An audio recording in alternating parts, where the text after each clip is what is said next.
Imagine discovering that your spouse's business trips were a cover for a double life, with hidden accounts, forbidden romance, and secrets that go far deeper than infidelity. When I finally uncovered the truth, the fallout was more explosive than I could have ever imagined. My name's Liam, I'm 36, and my wife, Sarah, is 34. We've been married for 12 years now, and from the outside looking in, we probably seemed like one of those perfect couples. Sarah is, well, she's magnetic. She's the kind of woman people remember, confident, clever, and, honestly, a bit of a mystery, even to me at times. She's a lawyer, and a very good one. She's always been so guarded, you know. Like she's got this ironclad wall around her, letting people see only what she wants them to see. It used to intrigue me, but now I think I'm beginning to wonder what's hiding behind that wall. Over the past few months, things have been changing. Little things that I probably wouldn't have noticed if I hadn't started feeling like a stranger in my own marriage. It started out subtle, like she'd be on her phone a lot more, and whenever I walked into the room, she'd close it or put it face down. That's new. We've never had issues with privacy, and we've never been the type to keep tabs on each other's devices. So yeah, I felt a little hurt, but I brushed it off, thinking maybe it was just work stuff, right? Lawyers have all that confidential info they can't share.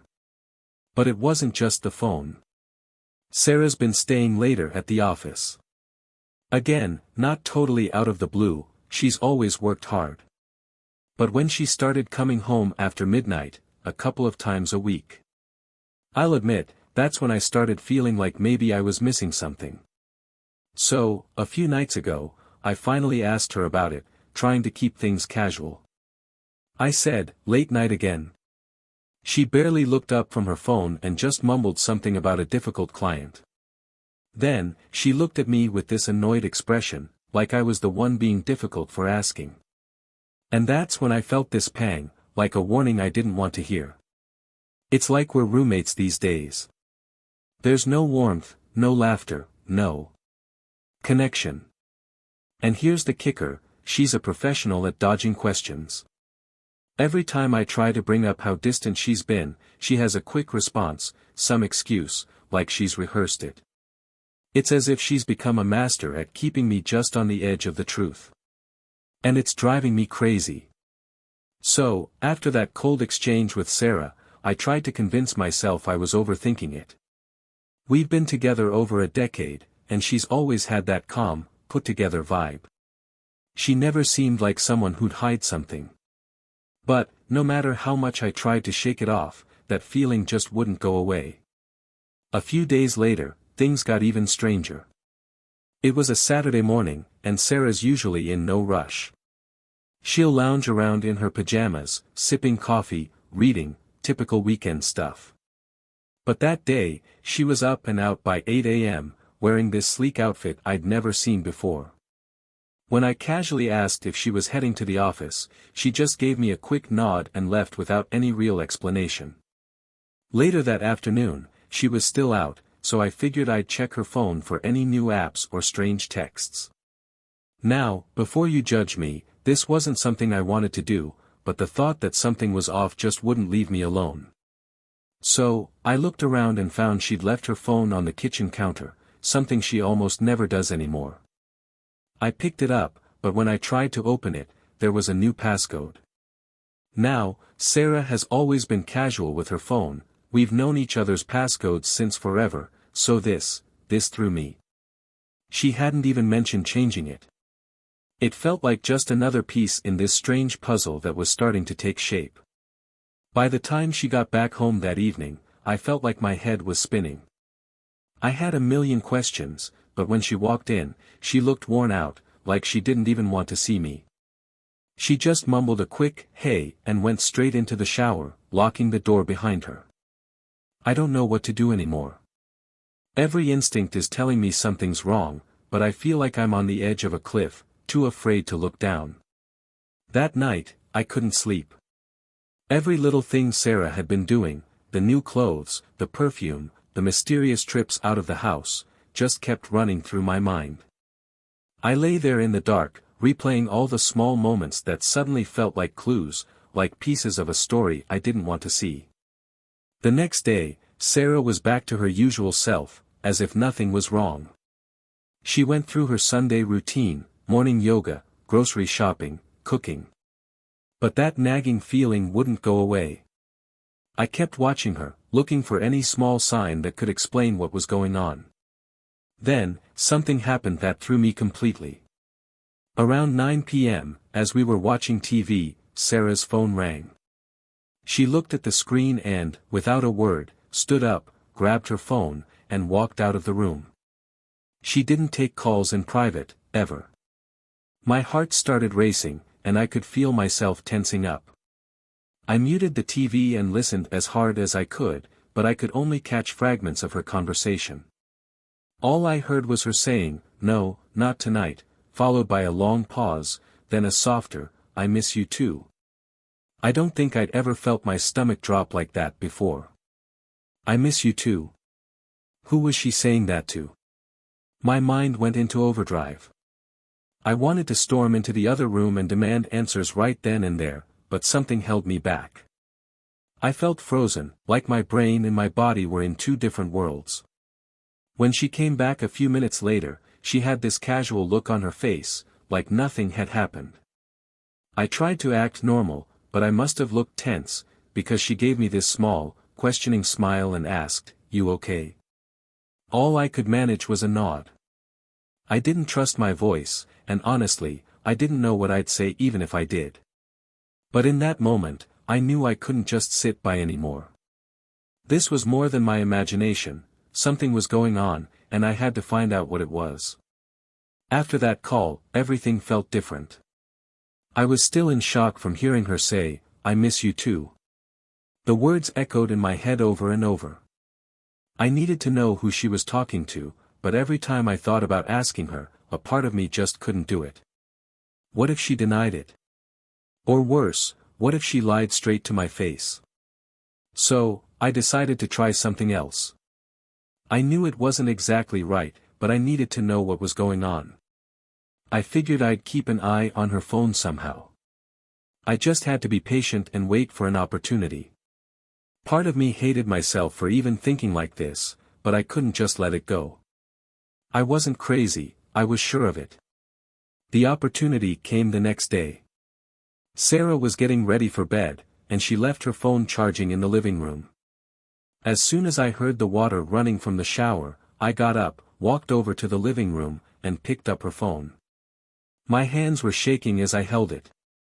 This was my chance to see if there was anything hidden, any sign of something she wasn't telling me. But, of course, the passcode stopped me. I'd already noticed she'd changed it, and now, here I was, staring at that screen, realizing I had no way in. I felt a mix of frustration and anger.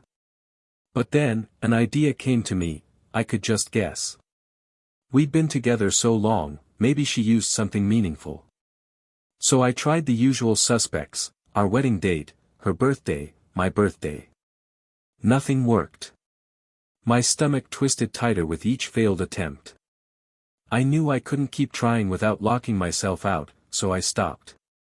I put her phone back, making sure it looked like it hadn't been touched, and went back to our bedroom feeling completely defeated. When she got into bed a few minutes later, I pretended to be asleep, but my mind was wide awake, spinning. I didn't know what my next move was, but I was certain of one thing: if I wanted the truth, I'd have to find a different approach. After my failed attempt to get into her phone, I felt like I'd hit a dead end. But I couldn't shake the feeling that Sarah was hiding something from me. The next morning, I decided to play things a little differently. I kept everything as normal as I could, acting like I hadn't noticed anything, hoping that, maybe, she'd let her guard down. I figured if I gave her space, she might slip up. So, I started paying attention to every little thing. I was looking for patterns, times she left the house, the calls she made. I even noticed the way she'd sometimes glance over at her phone mid-conversation, like she was waiting for something. Then, a few days later, a small crack in her perfect facade appeared. It was a weekday evening, and she left her phone on the table while she went to grab something from the kitchen. It buzzed once. I glanced over, hoping it was nothing, but there it was, a notification for a text from a name I didn't recognize, Alyssa. Now, here's the thing. I know most of Sarah's friends, and this name wasn't one of them. So I waited, acting like I didn't see anything, and when she came back, I watched her face.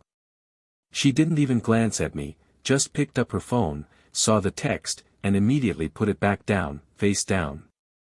My heart was pounding, and 100 questions raced through my mind. Who was Alyssa? Why was Sarah so quick to hide the message? I had no solid proof, but it felt like another small piece in this strange puzzle.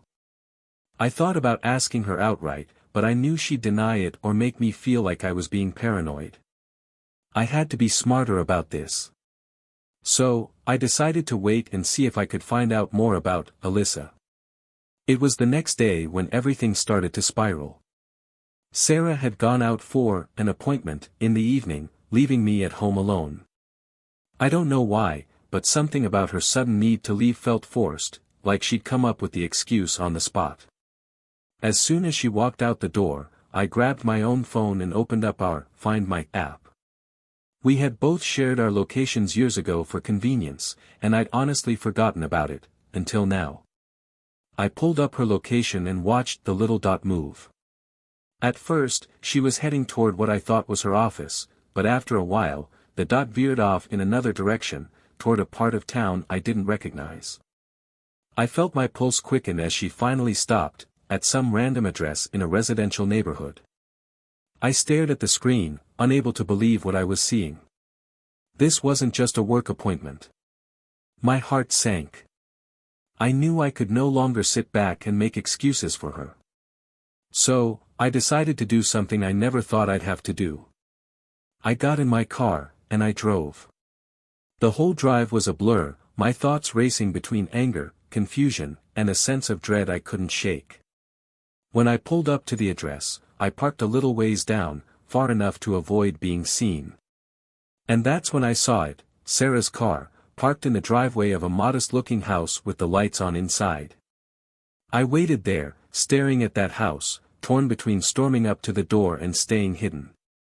After what felt like forever, the door opened, and there she was, laughing with some guy I didn't recognize. She hugged him, and as I sat there in my car, I watched as they exchanged a kiss, one that was too familiar, too intimate, to be anything but what I feared most. It felt like the world had caved in around me. This was it. All my suspicions, the sleepless nights, the whispers from my gut, they'd all been right. I couldn't move, couldn't breathe. All I could do was sit there, frozen, as the truth sank in. After a few minutes, I started the car and drove home, numb. I didn't know what I'd say to her, or even if I'd confront her that night. All I knew was that my life had just shattered in a way I could never have imagined.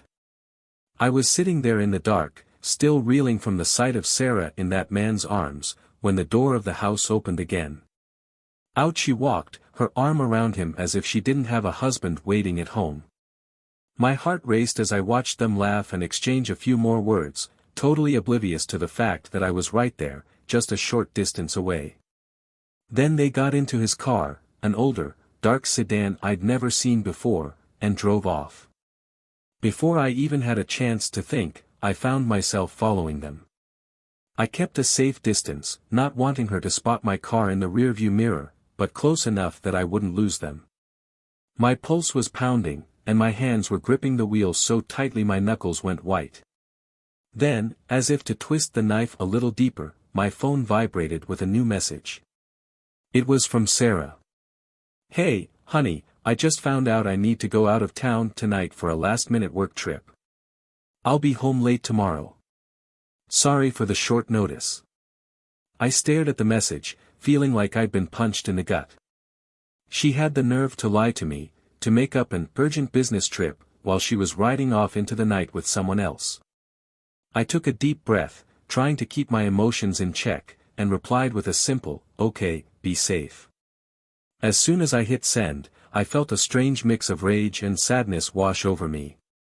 Part of me wanted to call her out right then and there, tell her that I'd seen everything. But another part of me felt hollow, like I needed to see this through, to know just how far she was willing to take her betrayal. We kept driving, eventually leaving the city limits, with only the faint glow of headlights illuminating the empty road ahead.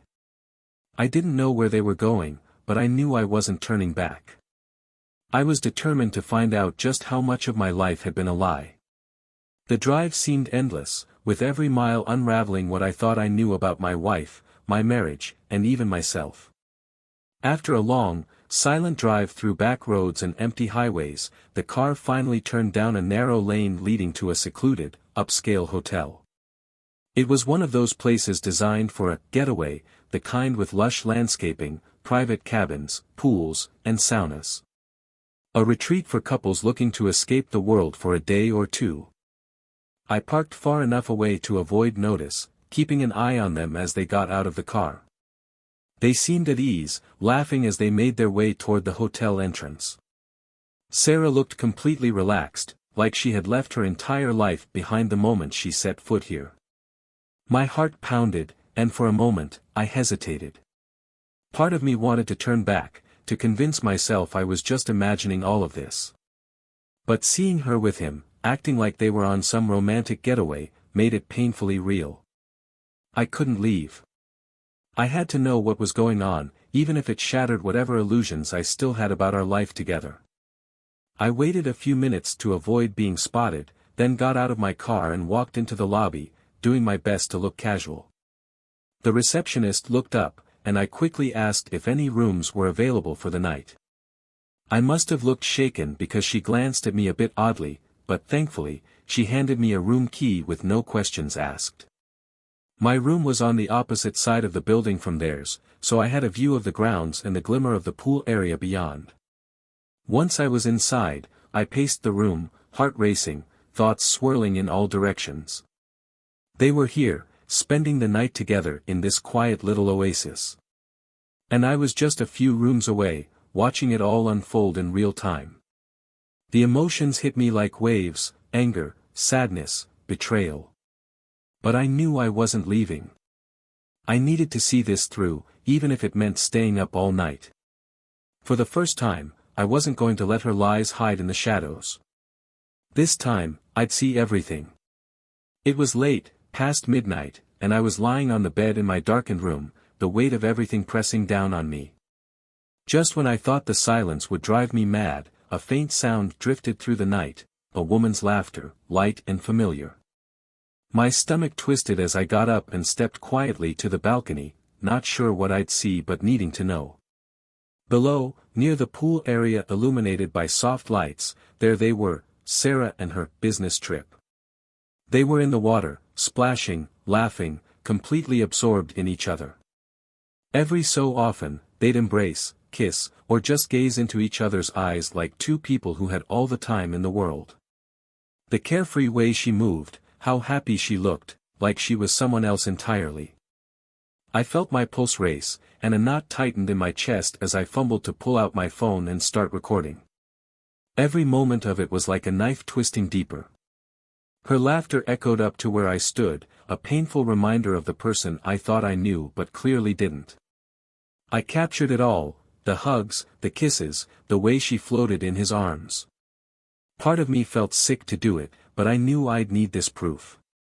She'd always been quick with excuses, and this time, I needed something undeniable. After what felt like hours, they finally climbed out of the pool, wrapping themselves in towels, still lost in each other.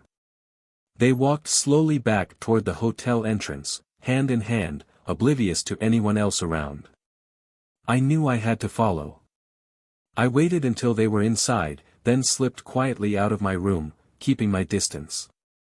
They moved through the hallways, glancing over their shoulders now and then, so I stayed back, careful to stay out of sight. Finally, they reached a door at the far end of the hall, and he unlocked it with a card. They stepped inside, Sarah giving him one last kiss before the door closed behind them. I took a deep breath, staring at the closed door, trying to hold on to some shred of composure. Now I knew exactly where they were.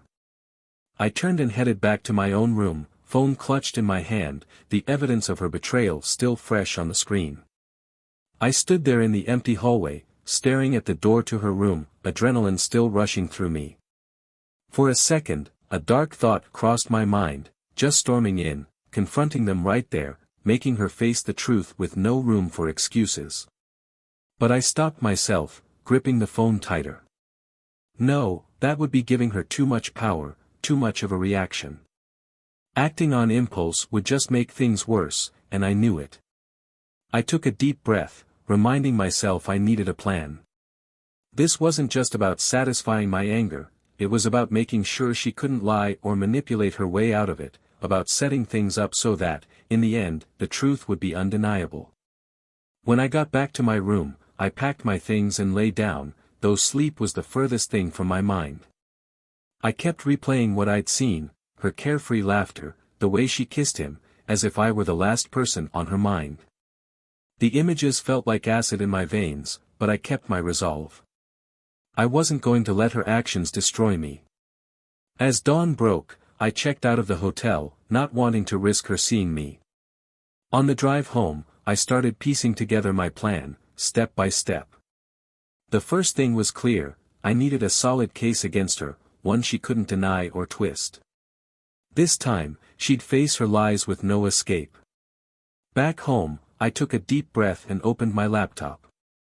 I was determined to document everything, every text, every call, every detail of her so-called business trips. I had the photos and videos from the hotel, and I'd add more if I had to. I'd prepare my case in a way that left no room for her to talk her way out of it. This was no longer just about catching her, it was about regaining control over my own life. I was going to protect myself from her betrayal in every way possible.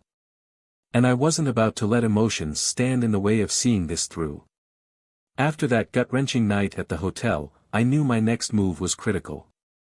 Sarah wasn't just anyone, she was a skilled lawyer, sharp and ruthless when she wanted to be. I'd seen her cut through court cases with chilling precision. If I was going to face her in divorce court, I couldn't rely on weak evidence or half-hearted preparation. I needed the best on my side. So, the next morning, I made the call. I reached out to a lawyer I'd heard about, someone with a reputation for handling high-stakes divorce cases. He was known for his meticulous attention to detail and for taking cases that required absolute discretion. If I had any hope of standing a chance against Sarah's cunning, I needed someone just as skilled. That afternoon, I met with him in his office. It was strange, sitting there, explaining every detail of the betrayal, every suspicion, and finally presenting him with the photos and videos I'd taken. As he watched the evidence, his expression hardened, and he nodded slowly, as if piecing together a mental roadmap of the case. When I'd finished, he sat back in his chair, looked me squarely in the eye, and said, "You've got a strong case, but it's going to be tough. Your wife is a very capable attorney. If she realizes what's coming, she'll fight this with everything she's got. We can't leave a single gap in our argument, and we need rock-solid evidence." He paused, then added, "I recommend hiring a private investigator to dig deeper. We need to make sure we have every detail of her affair, the timeline, the finances, anything she's hidden. We need an airtight case if we're going to take her down." The thought made me uneasy. But I knew he was right. I agreed, and he quickly made arrangements to bring in a top investigator, someone who specialized in uncovering hidden assets, finances, and any evidence of extramarital affairs. I felt a grim sense of determination settle over me. I'd trusted her with my life, and now she betrayed me so deeply I felt I'd become a stranger to myself.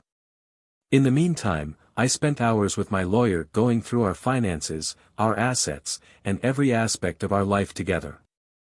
We documented it all, making sure I was aware of everything we shared, from the bank accounts to the house and the investments. He warned me that Sarah would do anything to protect her assets and reputation. "She'll likely try to paint you as the problem," he cautioned. "But don't worry. If we follow through carefully, you'll have the upper hand." Later that evening, I heard Sarah's car pull up. I steeled myself, forcing a calm expression as she walked through the door, carrying her suitcase and flashing me her usual, disarming smile. "Hey," she said, giving me a quick peck on the cheek as if nothing had changed. "Long day.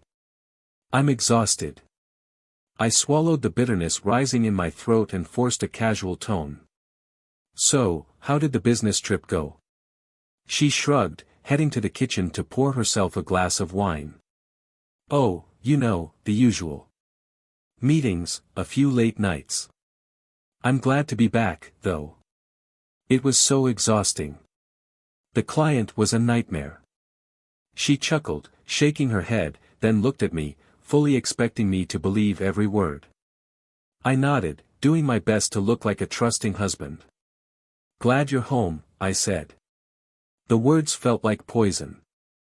I didn't say much else, just let her unwind, her face lighting up as she recounted some made-up detail about her trip. Inside, I felt an icy calm. I knew this would be the last time I'd have to endure her lies. The next morning, I woke up early, knowing what was coming. I waited in the kitchen with my coffee, pretending to scroll through my phone, as I listened to her footsteps heading toward her office. She always started her workday with a quick check of her laptop, and I knew my lawyer had already arranged to have the divorce petition and court summons delivered electronically. I waited. Then, from down the hall, I heard it, the sharp intake of breath, the muffled gasp. It was as if the ground had disappeared under her feet. I heard her chair scrape back, and her footsteps as she came charging down the hallway, her face pale, her eyes wide with shock, and something else, fear. "What is this?" she demanded, holding her laptop with the court summons and divorce petition visible on the screen. "Liam, what's going on?" I took a deep breath, met her gaze, and said calmly, "It's exactly what it looks like, Sarah. I know everything." Her eyes flashed with anger and disbelief, and she seemed to falter for a second before recovering. "Everything? What are you talking about?" She attempted to give me a look of confusion, but there was an edge of panic in her eyes. She was trying to control the narrative, to twist this somehow. But I didn't flinch. "Don't play games, Sarah," I replied, my tone as steady as I could make it. "I know about the affair. I've seen the photos, the messages. I saw you with him." Her face drained of color, and I could tell she was searching for some excuse, some lie that might save her. But she wasn't going to get away with it this time. I went on, laying it out carefully. "I've hired a lawyer, and we have all the evidence we need. You've betrayed me in every way possible, and now we're done." She looked at me with a mixture of anger and desperation. "Liam, this isn't fair. You're just overreacting.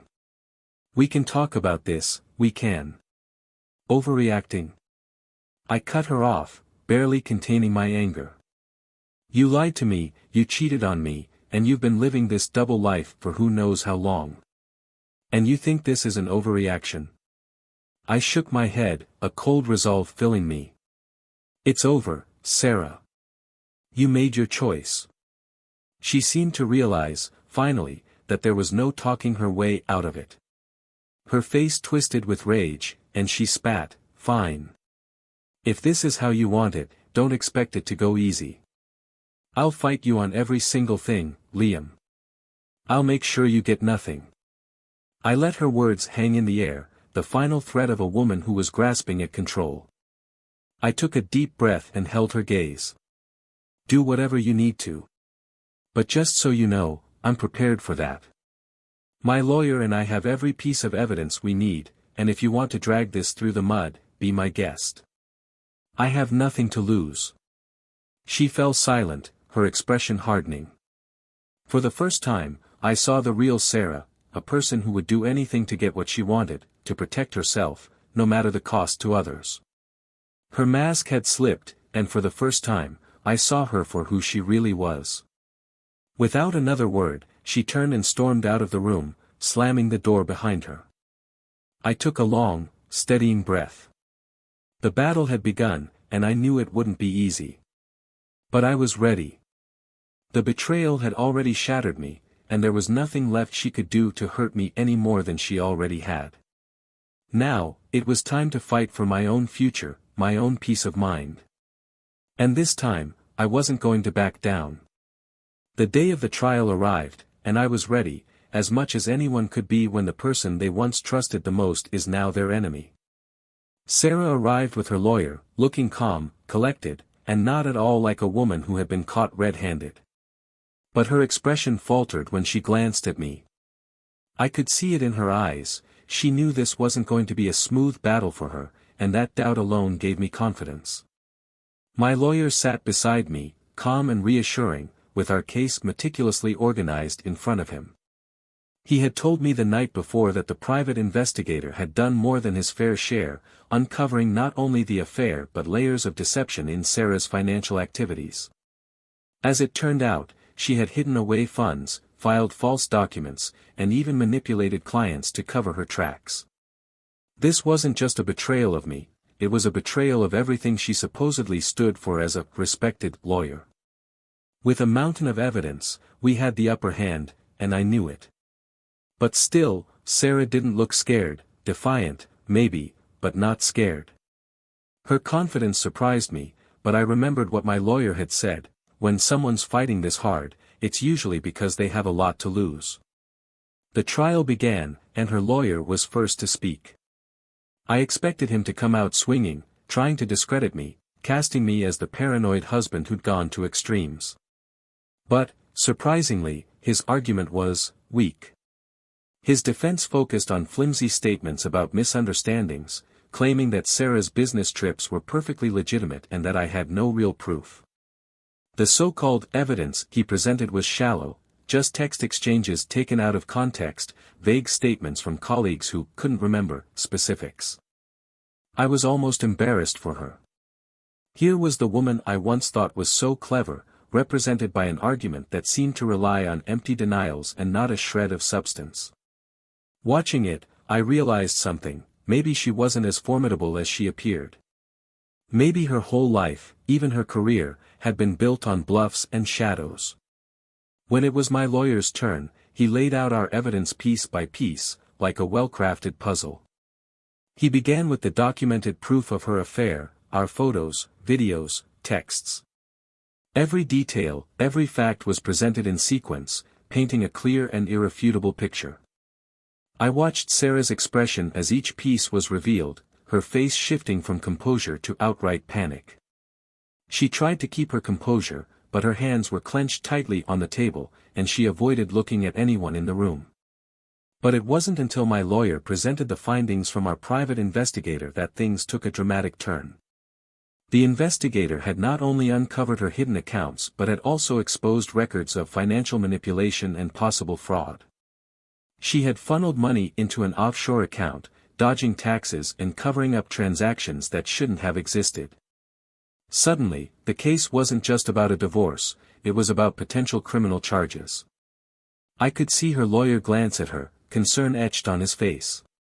He hadn't expected this, and judging by his reaction, neither had she. For a moment, she looked pale, like she'd been slapped. Her lawyer's face mirrored her shock, and he stammered out an objection, calling our findings irrelevant to the matter of divorce. But the judge overruled him, and our case continued to unfold. When it was time for her lawyer's rebuttal, it was almost painful to watch. He tried to regain ground, claiming that any financial decisions Sarah had made were misunderstood or taken out of context, but it was clear he was floundering. There was no denying the paper trail, no way to explain away the offshore accounts and hidden funds. And without any concrete evidence to support her claims, Sarah's once unshakable facade was crumbling before my eyes. Seeing her desperation, I couldn't help but feel a mixture of vindication and sadness. This was the woman I had once loved, the person I had thought I'd spend my life with. But the woman sitting across from me now wasn't the one I had fallen in love with. She was a stranger, someone who had built a life on deception and lies. And now, piece by piece, that life was unraveling. By the end of the day, my lawyer had presented every piece of evidence we had. The affair, the deception, the financial misconduct, all of it laid bare. The judge's expression was telling, a mix of disbelief and disdain. This case had clearly taken an unexpected turn, and it was clear that Sarah's actions were not going to be brushed aside lightly. When the court recessed, I looked over at her one last time. She was speaking in hushed, frantic tones with her lawyer, her face tight with anxiety. She looked at me briefly, a flicker of fear and anger in her eyes, and I realized then that she knew she'd lost. She was scrambling for some last-ditch attempt to salvage her life, but there was no way out. We had all the cards, and there was no escaping the consequences of what she'd done. The judge had scheduled another hearing, and this time, it wasn't just about the divorce, it was to address the charges that had come to light. As we walked out of the courtroom, my lawyer put a reassuring hand on my shoulder. "We've done our job," he said. "The rest is in the judge's hands. But don't worry, she's not walking out of this unscathed." As I left the courthouse, I felt a weight lift from my shoulders. For the first time in months, I felt a sense of peace. The truth was out, the lies were exposed, and the person I thought I'd spend my life with was now nothing more than a memory of who she pretended to be. The battle was nearly over, and in a strange way, I felt free. A few months after the divorce trial, just when I thought the dust had finally settled, I received a call from my lawyer. The minute I saw his name on my phone, a dozen thoughts flooded my mind. He'd assured me that, with our case closed, I wouldn't need to worry about any more legal matters with Sarah. But something must have changed, so I picked up, bracing myself. "Liam," he said, his tone serious but with a hint of satisfaction, "you might want to sit down for this." I took a seat, heart pounding. "What's going on?" "It's about Sarah. You remember the financial misconduct we discovered during the divorce proceedings? The hidden accounts, the offshore funds, and those transactions that didn't add up." He paused, letting the words sink in. "Well, those findings didn't just disappear after our case. In fact, the IRS and financial fraud investigators started digging deeper. And it looks like the investigation came to a close." "What happened?" I asked, struggling to take it all in. "Liam, she was charged with fraud," he said, voice steady. "There were tax evasion charges, financial misreporting, and several counts of embezzlement. Apparently, she wasn't just hiding money from you, she was hiding money from everyone. Her clients, her firm, the IRS, she's been running a shadow operation for years. They took her to court, and from what I just heard, she lost. Badly." I felt a strange mix of emotions wash over me. Shock, a sense of vindication, and, if I'm honest, a touch of sadness. This was the woman I had once loved, a person I had trusted with my life, and now she was facing consequences I never could have imagined. "What's the sentence?" I finally managed to ask. 5 years, he replied. "With the possibility of parole in 3, but given the extent of her actions, she's unlikely to get early release." The judge wasn't lenient. "They took everything into account, the offshore accounts, the manipulation of her firm's finances, even the web of lies she created to maintain her lifestyle. It seems she'd been lying to everyone for so long that she thought she'd never get caught." I sat in silence, absorbing it all. Sarah's life, her carefully constructed world of lies, had come crashing down. And now she was facing real, tangible consequences. There would be no escaping it, no clever manipulation to save her. For once, her skills and schemes had failed her completely. As I put down the phone, I felt a strange sense of closure. Sarah had made her choices, and she was paying the price for every single one of them. It was hard to believe, but I was finally free, not just of her lies, but of the anger, the bitterness, the betrayal. She was gone, and I could start living a life that was truly my own. I thought I was done with surprises. I thought I'd learned everything there was to know about Sarah's betrayal. But life, it seems, had one more revelation waiting for me. One afternoon, my lawyer called again, his tone somber but with a hint of something I couldn't place. "Liam, there's more to the story, and I figured you deserved to know, he said. What now? I asked, feeling like my entire life had become a series of unexpected shocks.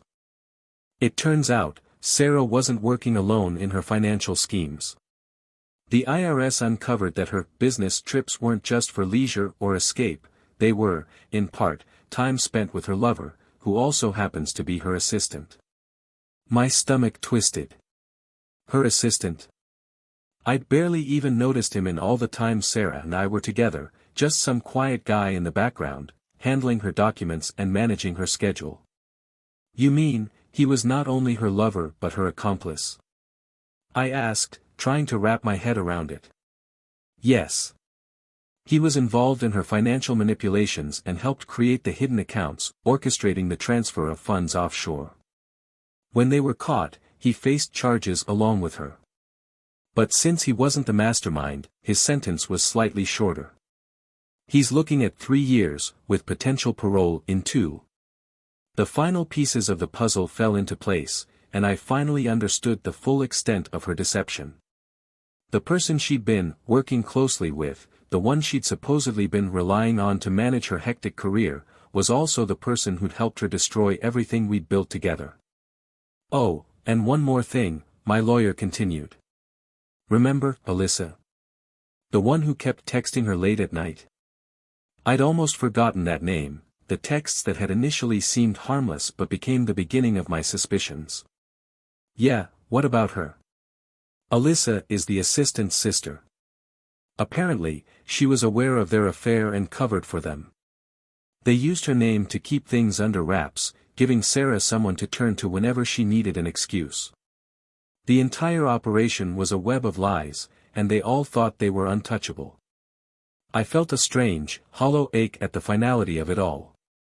Sarah had built an entire life on deception and lies, so elaborate that it involved multiple people who had no problem helping her hurt me. Yet, as much as it stung, I also felt something I hadn't truly felt in months, freedom. This final truth was liberating. Every hidden piece of Sarah's betrayal was out in the open, exposed to the light of day. She had nothing left to hide and no one left to manipulate. When I hung up the phone, I sat in silence for a long while, absorbing everything I'd learned. The truth was devastating but also clarifying. The person I thought I'd married had never truly existed. The life I'd built with her had been nothing more than a facade. But now, all that was behind me. In the weeks that followed, I began to rebuild. I spent more time with friends and family, who supported me in ways I hadn't even realized I'd needed. I focused on my work, set new goals, even picked up a few hobbies that I'd once neglected. For the first time in years, I was living life on my own terms, free from lies, manipulation, and betrayal. And, as time passed, I came to realize that I'd emerged from this nightmare as a stronger person. Sarah's schemes and lies hadn't destroyed me, they'd liberated me. I'd won, not just the court case or the divorce, but my own freedom and peace of mind. Today, I'm genuinely happy. I know now that I'm capable of building a life founded on trust and honesty. I'm free from Sarah's darkness, and I've stepped into a life that's brighter than anything I could have imagined.